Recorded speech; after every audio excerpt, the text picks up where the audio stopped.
Hello and welcome to In Focus. I'm Anthony Moreno. Our guest today is Angela Kocherga, an Emmy-winning multimedia journalist covering the borderlands for the Albuquerque Journal. Over the last couple of months, she has covered issues surrounding immigration and the recent 2018 midterm election, specifically covering the 2nd Congressional District race here in southern New Mexico. Please welcome Angela Kocherga. Thank you so much for joining us. Thank you, Anthony. Great to be here. It's great to have you back in the KRWG Public Media Studios. I'd like to start things off with the recent midterm election. Now, you were covering the Congressional District 2 race here in southern New Mexico with Democrat Xochitl Torres Small and Republican Yvette Herrell. Xochitl Torres Small pulled off an upset. Now, this was quite the race. It was a close race that was called by many media outlets in favor of Yvette Herrell, without thousands of ballots left in Doña County left to be counted. Could you kind of describe what it was like on election evening? It was crazy. In fact, the Journal, our political analyst, pollster, was one of those who called the election, and it seemed apparent based on the numbers we saw coming in, the ballots that had been counted, but what was missing is a big chunk of absentee ballots from Doña Ana County in particular. And those, there were first 4,000 that had been counted but not included, and then another 4,000 that remained to be counted. And the big issue was that the turnout was so high, especially the absentee ballots, that the staffing was not there to complete that count. So that went past the midnight and into the next day, and that night, Xochitl Torres was visibly upset when she, came out to talk. She did not concede, and wanted to see those ballots finally counted. And Yvette Herrell has not conceded, and she has requested that the ballots be impounded, which is the right of every candidate, and that her campaign take a closer look, matching both the signatures and voter registration information to the ballots. So it's, it's going through the court system, could be challenged, a recount could happen, but right now the apparent winner is Xochitl Torres, of course Yvette Herrell not conceding. Now, this was an interesting race too, because Yvette Herrell actually gave a victory speech that evening on election night. We saw in this midterm election, many people did not concede. There was recounts happening just across the country in many races. And what some political observers who know about the election system say, any errors we may see looking at ballots probably are part of system-wide issues. I was there, as were other journalists, during that count of the absentee ballots, and so was the chair of the Republican Party of Doña Ana County, and a state senator, a Democrat, observing everything. It was very carefully handled. It was all very transparent. So, but of course the candidate, Yvette Herrell, has a right to ask for a closer look at the ballots. There was lots of money put into this race, and a lot of the Democratic races. The Democratic Party saw this as a place they could turn from red to blue. This is a Republican stronghold, so it was a historic race and an apparent historic victory, but of course challenging the results is part of this whole process. I think it's interesting you bring up that the outside money that really came into this county and this district in this race. It was kind of a tough campaign, especially towards the end. We saw some really tough campaign advertisements that were trying to perhaps smear the candidates and say, for example, I know that there was an effort to paint sort of like Xochitl Torres Small as being in line with Nancy Pelosi and her policies, and also Yvette Herrell, some campaign advertisements targeting her as well. Do you really think that maybe this, as much outside money as that played a role in this, could really kind of be impacting the delay of this race? It's hard to know, but those attack ads, any of us who live here saw them. They were nonstop, and it was certainly, targeting both of the candidates and portraying them in a not very attractive light. The money is part of the process. This was a hard-fought race, so it's to be expected. The big question will be whoever holding on to the seat down the road. I don't think this is the last time we're seeing this kind of money spent. The issues of, immigration was a big issue with Yvette Harrell saying she 100% supports President Trump's very tough tactics on the border, and social tourists really trying to appeal to moderate and independent voters, and she was not in any way in favor of not having border security, but wanted a closer look at also including immigration reform. And as far as this race goes, I mean, it was a historic race because for the first time we have a woman representing the Congressional District 2 district here and going to Washington. We also have, with this race, something that hasn't happened in a while is a Democrat winning this race. So that's something that many people thought would be unheard of with this district because it's such a large rural and in many parts conservative district. It's a huge district. It stretches, as most people know, from state line to state line, Texas to Arizona, and all the way down to the border, and just south of Albuquerque, an enormous district. So these candidates had to hit the ground and meet with people, and it tends to be more conservative. You see a lot of large number of independents or people do not state who will switch parties to vote for the candidate of their choice. Gun rights, very important, and we saw that reflected in Social Torres' ad saying she's an avid gun owner and was for smart gun, she didn't even call it gun control, but safety. And of course, Yvette Harrell has been in the state legislature and knows the district well, and knows especially the eastern part of the oil patch, which has been heavily Republican. Of course, we have a little, not little, but a pocket of Democratic support here in Las Cruces. Turnout has not reflected the actual numbers of people who live here, but we saw this record turnout this time, and there is a hope that more people in this region will participate. Well, we'll look forward to following up with you again on this race because it seems like the story is continuing. I want to move on and talk about an issue that you brought up, immigration. It played such a big role across the country as even the President of the United States was campaigning on the immigration issue using the migrant caravan that was at the time in Mexico City and moving on to recently some members of that in Tijuana.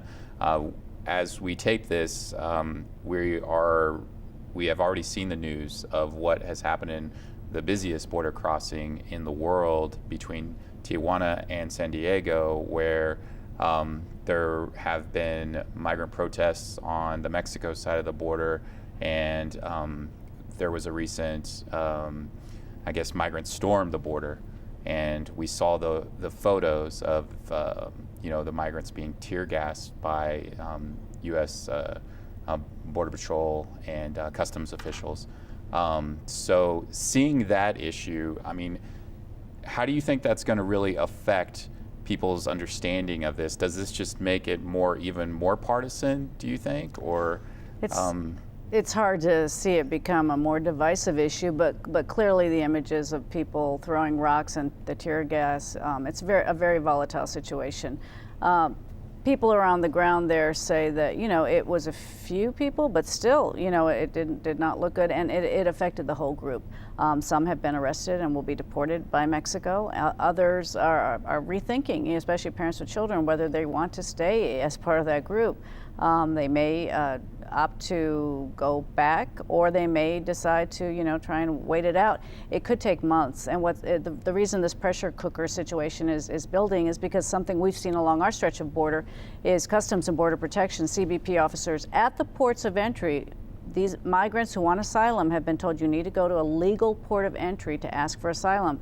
Well, they can only take so many. They say they've been overwhelmed, and since the summer have been turning away people, families. We had about 100 people camped out on one of the international bridges in El Paso, where people tend to come to ask for asylum, and they were recently removed by Mexican authorities. So you've got to go to a shelter. You can't camp out. So this pressure cooker situation is building. Tijuana is the giant part of it because we've got about 4,000 people from that caravan. But people have been coming up to the border, families, for a couple years now, and this area has seen record numbers. The southern New Mexico border, which is part of the El Paso sector, for the past 2 months, record numbers of families coming and seeking asylum.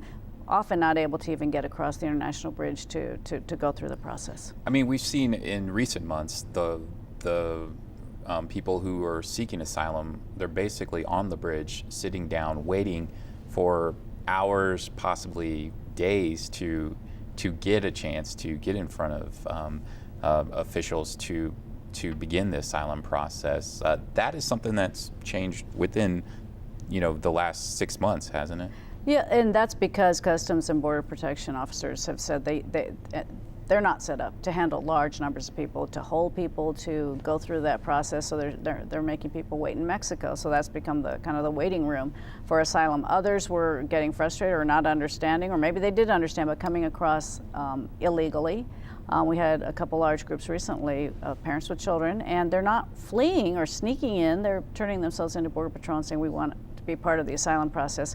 Now, there's a big argument over that, is that, President Trump said if you don't come through the legal ports of entry, you will not qualify. That will be challenged in court by attorneys, no doubt.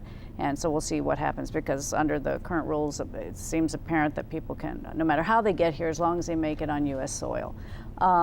So that's to be decided. And the families, having them, all of this has been put in place. Administration officials have said to deter people, to tell them, don't come. We cannot accept you. And honestly, the vast majority under much stricter asylum rules will not qualify and will be deported at some point or removed. But that could take months, that could take years. So in the meantime, they wait in the U.S., often with these ankle monitors. That's the big argument. When you have a child, you cannot be locked up more than 20 days in a detention facility, because those facilities are not set up for children. Now, one of the things that has happened in our region here in the borderland is that organizations and churches have responded to this issue, because ICE has begun to essentially drop people off and coordinate with these other organizations. I'm kind of curious, how has that impacted these organizations that are and churches that have traditionally helped refugees in our area? And that's been a long-standing practice with the nonprofits. Probably the best known one in our region, Annunciation House in El Paso, but working with a network of churches, including many, about 11 in Las Cruces, that are helping provide temporary shelter for migrant families, parents often with very young children. So ICE, working in conjunction with these organizations, has been saying, okay, we're going to release a certain number. And rather than just have them wander around the streets with nowhere to go, they go to these temporary shelters run by nonprofits, and then often have, they don't stay very long. They often have family that they can connect with elsewhere in the U.S., so they get a bus ticket, often provided by their family, and move on. With the ankle monitor, with the appointment to go to immigration court as their hearings, as they move through the courts and have these hearings.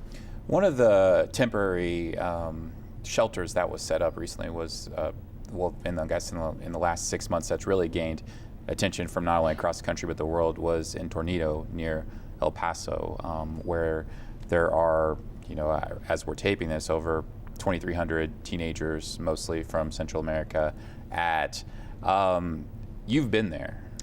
I was one of the journalists who took a tour of the facility. It opened, right before Father's Day, and was the site of a huge protest. People were upset about, essentially older children being moved into this tent city. This is a Health and Human Services facility set up for children. It's a detention facility. They cannot leave. It's unlike the shelters we were just talking about, where these are nonprofits and people move on. They are kept there. The government says for their own safety and care. The vast majority are they're termed unaccompanied minors. For a while, though, some of those unaccompanied minors were children who had been taken away from their parents during that family separation crisis. The children were moved there because they needed to make room for the younger kids, the babies and toddlers, who needed somewhere to go while their parents were locked up in jail and then detention centers. So that was supposed to be temporary. And once the children who were part of the family separation were reunited, there was supposed to be some room. But the teenagers, 13 and above, have continued to come on their own. And it's a space issue, but there's a real question and a real concern about these are not facilities, according to child advocates, that are set up for long-term care. And to temporary is now extended and could extend into a year, and the number of beds have been expanded to more than 3,000.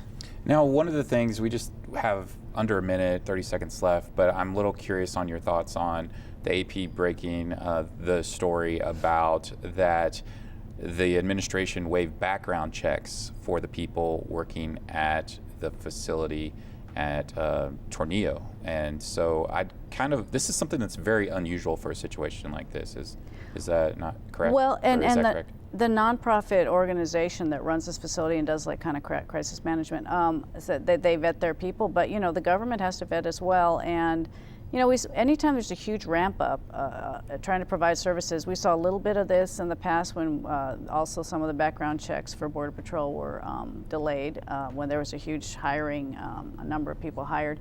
So it seems like sometimes that's set aside, but people argue when you're dealing with children, you cannot cut corners, and so there's a real concern about that. Okay, Angela, I want to thank you so much for being with us on In Focus. Thank you, Anthony. And we want to thank you for joining us for In Focus. I'm Anthony Moreno.